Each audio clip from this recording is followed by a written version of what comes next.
पश्चिम बंगाल की राजनीति में इन दिनों फाल्टा विधानसभा उपचुनाव को लेकर माहौल बेहद गरमाया हुआ है।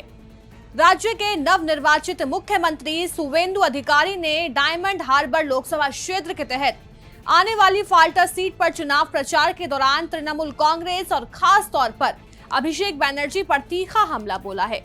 मुख्यमंत्री बनने के बाद फाल्टा में अपनी पहली बड़ी जनसभा को संबोधित करते हुए शुवेंदु अधिकारी ने कानून व्यवस्था, राजनीतिक हिंसा, भ्रष्टाचार और धार्मिक मुद्दों पर कई बड़े बयान दिए, जिसने बंगाल की राजनीति को और ज्यादा गर्म कर दिया है।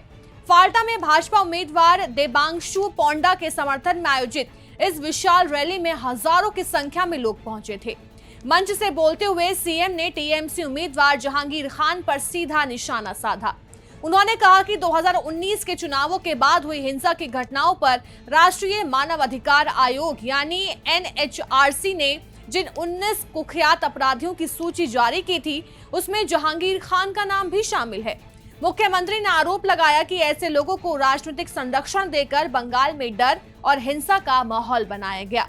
सभा के दौरान शुवेंदु अधिकारी ने एक बयान को लेकर भी जमकर तंज कसा। दरअसल चुनाव आयोग द्वारा नियुक्त पुलिस पर्यवेक्षक और यूपी कैडर के आईपीएस अधिकारी अजय पाल शर्मा ने मतदाताओं को धमकाने की शिकायतों के बाद जहांगीर खान के घर और कार्यालय का दौरा किया था। इसके बाद जहांगीर खान ने बयान देते हुए कहा था कि अगर वो सिंघम है तो मैं पुष्पा हूं। अब मुख्यमंत्री ने उसी बयान पर पलटवार करते हुए कहा कि ये तथाकथित पुष्पा अब कहीं दिखाई नहीं दे रहा और अब उसका मामला वो खुद देखेंगे। मुख्यमंत्री ने अपने भाषण में आरोप लगाया कि जब से अभिषेक बनर्जी का राजनीतिक प्रभाव बढ़ा है, तब से डायमंड हार्बर और फाल्टा क्षेत्र के लोग स्वतंत्र और निष्पक्ष तरीके से मतदान नहीं कर पाए हैं।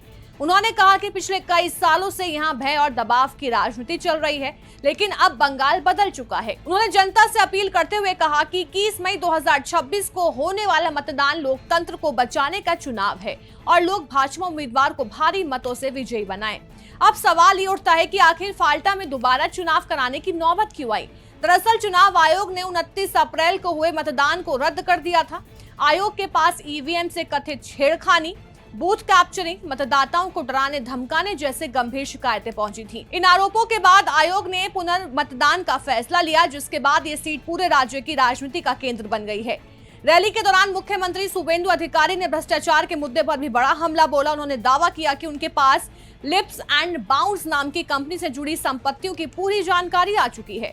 मुख्यमंत्री ने कहा कि उन्होंने कोलकाता नगर निगम से दस्तावेज मंगवाए थे और अब उनके पास दक्षिण 24 परगना जिले के आमताला में स्थित आलीशान दफ्तर सहित कुल 24 संपत्तियों का पूरा रिकॉर्ड मौजूद है। उन्होंने चेतावनी देते हुए कहा कि बहुत जल्द इन सभी संपत्तियों की गहन जांच शुरू की जाएगी और अगर किसी भी प्रकार की अनियमितता पाई गई तो कड़ी कार्रवाई होगी। इसके अलावा मुख्यमंत्री ने 2021 के विधानसभा चुनावों के बाद हुई हिंसा का भी जिक्र किया।